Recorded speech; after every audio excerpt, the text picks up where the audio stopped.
হে বন্ধুরা, ভাবুন তো, চারপাশে শুধু বিশাল সমুদ্র আর তার মাঝখানে একটা পুরাতন ধাতব টাওয়ার, যেটিকে কেউ একজন বলেছে এটা একটা দেশ। হ্যাঁ, আপনি ঠিকই শুনেছেন, এটি পৃথিবীর সবচেয়ে ছোট দেশ। তার নাম সিল্যান্ড। এই সিল্যান্ড আসলো কিভাবে, কত সালে তৈরি করা হয়েছিল, তা আজকে এই ভিডিওতে আলোচনা করব। সিল্যান্ড হলো একটি মাইক্রোনেশন, অর্থাৎ এমন একটি ছোট দেশ যেটি নিজেকে স্বাধীন বলে দাবি করে, কিন্তু বিশ্বের কোনো সরকারই তাকে স্বীকৃতি দেয় না। এই সিল্যান্ড অবস্থিত ইংল্যান্ডের পূর্ব উপকূল থেকে প্রায় 12 কিলোমিটার দূরে উত্তর সাগরে। এটি একটি পুরাতন সামরিক প্ল্যাটফর্ম যার নাম এমএস ফর্ট রস।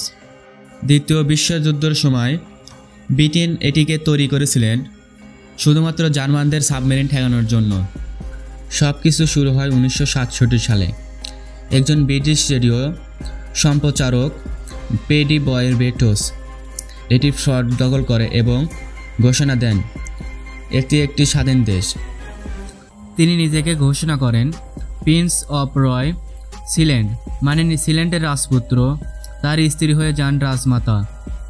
প্যাডের যুক্তি ছিল, এই জায়গা যখন ব্রিটিশ সীমানার বাইরে ছিল, আন্তর্জাতিক জলসীমায় ছিল, তাই কেউ তাকে এখান থেকে তাড়াতে পারবে না।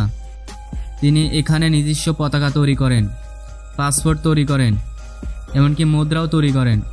1975 সালে সিল্যান্ড নিজেকে সংবিধানও ঘোষণা করেন। 1978 সালে ঘটে এক অবিশ্বাস্য ঘটনা। জার্মানির কিছু নাগরিক সিল্যান্ডের দখল করে নেয় এবং প্যাডির ছেলেকে বন্দি করে, কিন্তু প্যাডি তখন ছিল একজন কমান্ডো নিয়ে হেলিকপ্টার করে হানা দেন সিল্যান্ডে এবং রক্তহীন যুদ্ধের মাধ্যমে সিল্যান্ড পুনরায় দেশ স্বাধীন করেন।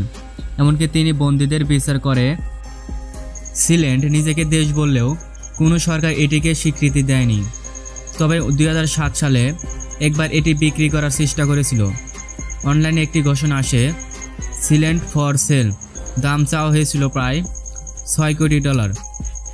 এখান পর্যন্ত সিল্যান্ড নিয়মিত কোনো জনসংখ্যা নেই। তবে রাজা পেডির ছিল প্রিন্স মিকেল অফ সিল্যান্ড, এখন দেশের নামধারী শাসক। তাদের নিজস্ব ওয়েবসাইট, পাসপোর্ট বিক্রি এবং সাময়িক পূর্ণ বিক্রি করে চলে তাদের দেশ।